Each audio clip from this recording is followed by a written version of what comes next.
안녕하세요. 책은 왜 읽고 어떻게 읽어야 하는지와 관련된 독법에 관한 시간입니다. 첫 방송에서 말씀드렸듯이 먼저 충분히 읽어보셨으리라 생각하고 몇몇 부분만 보충하겠습니다. 먼저 이 페이지를 봐주세요. 리히텐베르크는 18세기 독일 물리학자라는 것만 알면 되고 이제부터 보충할 부분은 마지막 문단입니다.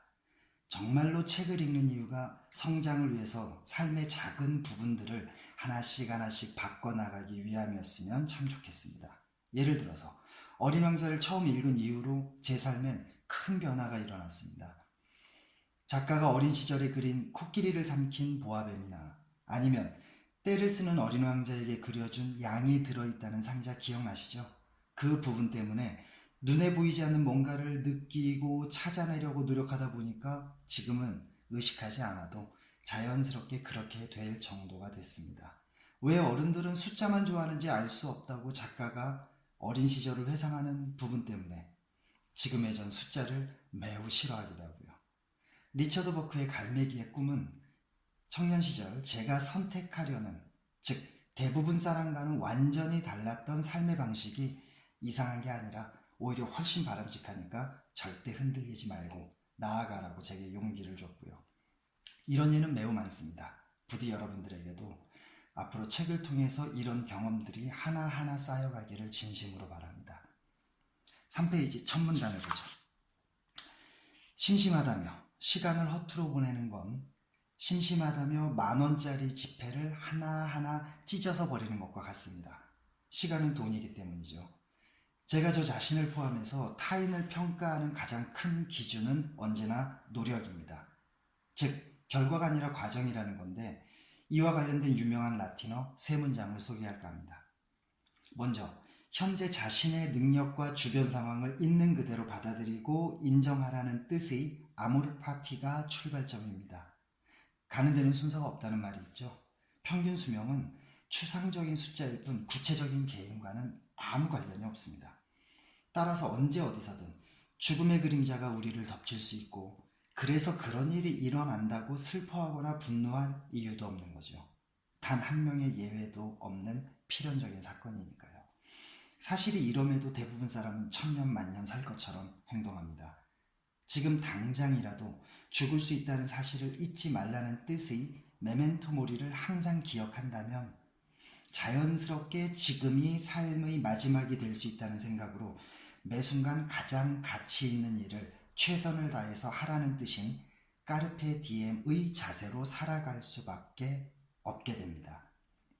절대 심심할 틈이 없죠.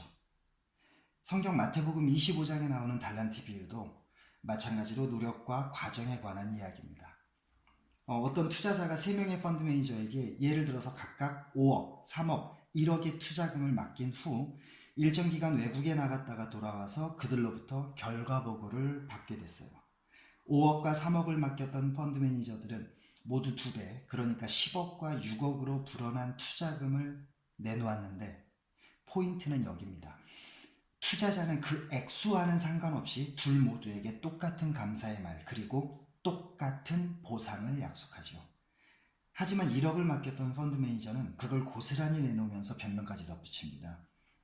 당신, 그러니까 투자자가 워낙 쪼잔해서 돈 한 푼에도 벌벌 떠는 성격인 걸 뻔히 아는데 괜히 투자했다가 실패하면 입에 거품 물고 자기를 고소할까봐 그냥 가지고 있었다는 거죠.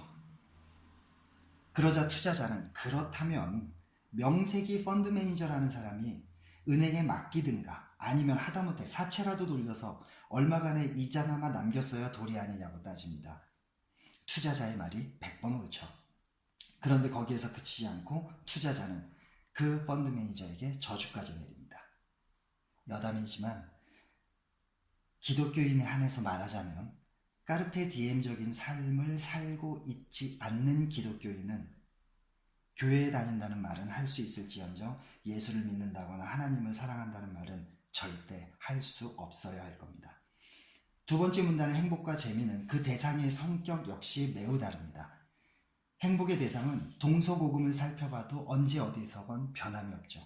가족이 주는 정서적 안정감, 사랑하는 친구나 연인과의 관계, 아니면 자신보다 약한 타인을 도와줄 때 또는 이루고자 한 목표를 성취했을 때 그럴 때 행복을 느끼는 반면에 재미의 대상은 시시각각으로 변합니다. 세 번째 문단의 요지는 이렇습니다. 놀고 먹고 자고 뭐 그런 것들은 동물이나 인간이나 똑같다는 거죠. 육체에 한정한다면 동물과 비교했을 때 우리 인간의 삶에 특별할 건 전혀 없다는 말입니다. 그러나 인간에겐 또 하나의 세계, 즉 정신 또는 마음이라는 세계가 있죠. 동물과 차이는 바로 그곳에서 생겨나는 겁니다. 그리고 정신과 마음의 세계를 구성하는 요소가 바로 가치와 의미인 거고요. 그래서 인생엔 뭐가 있습니다. 독서를 할 때 발생할 수 있는 4가지 문제점이 6페이지 첫 번째 문단 중간부터 나오고 그 해결책을 찾는 과정에서 이곳 해우비책이 탄생하게 됐다는 게 2번째 문단의 내용입니다.